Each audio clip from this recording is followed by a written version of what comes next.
Marcus gets his annual review on a Tuesday morning. He spent 7 years at this company. Lead operations manager, dependable performer, the person leadership calls when a project is falling apart and needs someone steady to fix it. His manager, David, slides a number across the table: 3.2%. Marcus thanks him, shakes his hand, and walks back to his office. He says nothing else. But that night, sitting at his kitchen table, he pulls up a file he started building 18 months ago. Salary benchmarks, Glassdoor ranges, compensation figures shared quietly by two former teammates who left the previous year for similar roles. The gap between what those people now earn and what Marcus currently takes home is not a rounding error. It is somewhere between 15 and 25%, depending on the company and the city.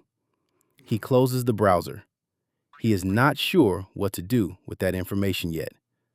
But the fact that it exists changes something in the way he thinks about his next review. Most people enter the workforce believing a simple equation: perform well, get rewarded. Show up consistently, exceed targets, earn the trust of leadership, and compensation follows. And in the early stages, that belief holds up reasonably well. Year 1 to year 3, raises tend to feel proportional. A strong review leads to a meaningful bump.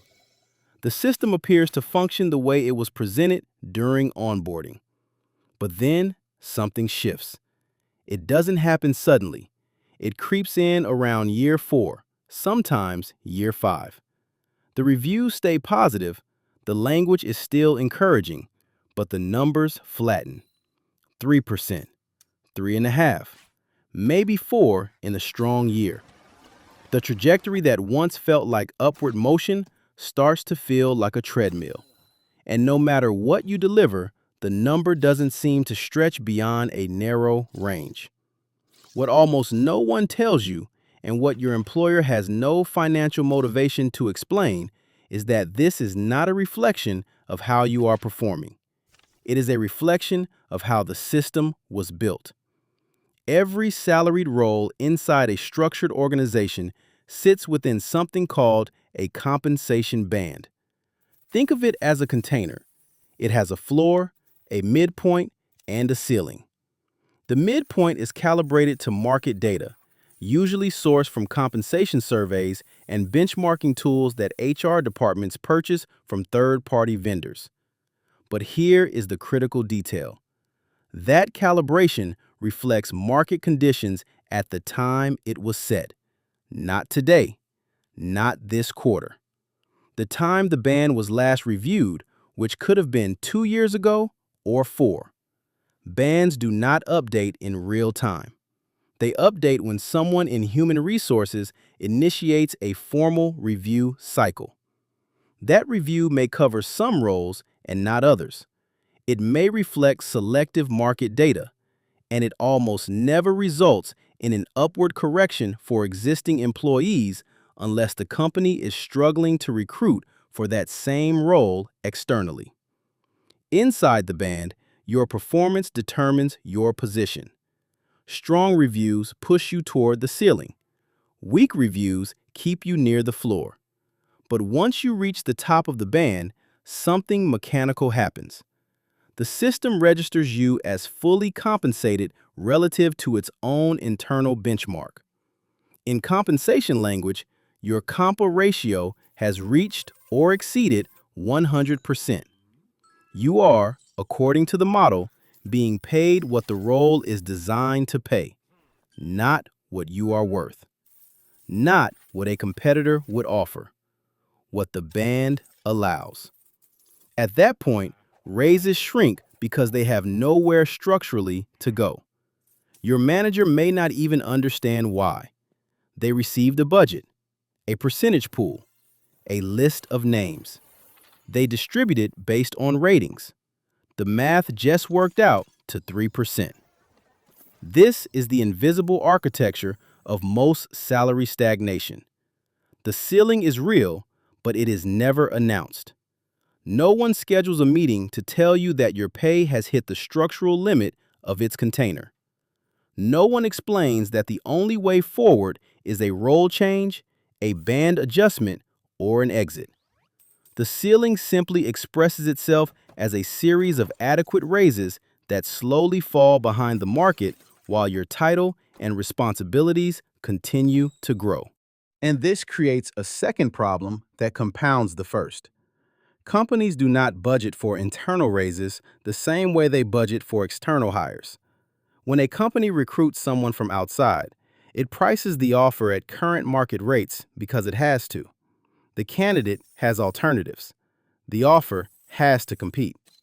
But when a company retains an existing employee, it prices the raise against an internal band that may be years out of date. The result is a measurable and well-documented phenomenon in labor economics called the loyalty penalty. Research across multiple industries consistently shows that professionals who change employers every 2 to 4 years accumulate significantly higher lifetime earnings than those who stay and rely on internal raises. Not because they are more skilled, not because they outperform, because external offers reset compensation to current market value, while internal systems hold it to a structure that was never designed to keep pace. The average loyalty penalty across white-collar industries sits somewhere between 10 and 15% after 5 years. For high-demand roles in technology, finance, and specialized operations, that number can exceed 20%. You do not feel that gap in any single year. You feel it over a decade. When a colleague who left 3 years ago is now earning 40% more than you for doing substantially the same work. There is another layer here that rarely gets discussed openly. It involves information, and specifically, who holds it. When you sit across from your manager during a review, you and your manager are not working with the same set of facts. Your manager typically knows where your salary falls within the band. They know the ceiling of the band. They have access to internal equity data, meaning what your peers in comparable roles earn. And if HR has recently recruited for similar positions, they know what the market is currently offering to outside candidates. You, sitting across from them, almost certainly know none of this. You know your current pay. You know what last year's raise was. You may have a rough sense of what similar roles pay externally, but rough is the key word. This information gap is the single most important variable in any salary conversation. More important than your performance rating. More important than your relationship with your manager. The party that understands the full picture of what a role is worth in the current market holds a structural advantage that the other side cannot overcome through effort or loyalty alone. This is exactly what Marcus begins to realize when he stops treating his spreadsheet as a hobby and starts treating it as preparation. He gets methodical. He cross-references 3 separate salary databases. He reaches out to former colleagues at competing companies, not to gossip, but to confirm ranges. He maps his responsibilities against posted job descriptions at comparable organizations. He documents specific projects where his involvement directly affected revenue or prevented measurable loss. Over the course of 4 months, he builds something that almost no employee ever constructs: a precise, evidence-based case for what the market actually pays for the work he does. When a recruiter reaches out with an opportunity 6 months later, Marcus takes the conversation seriously.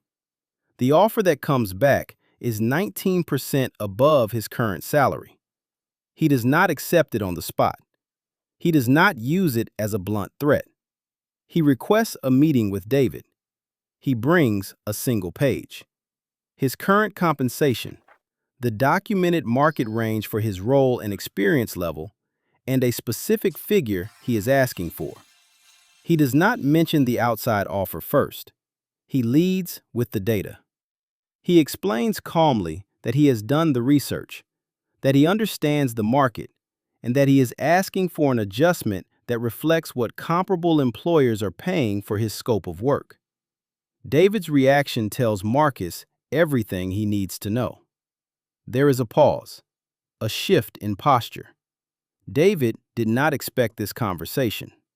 Not because Marcus is being unreasonable, but because in 7 years, no one at this company has ever sat across from David with this level of preparation.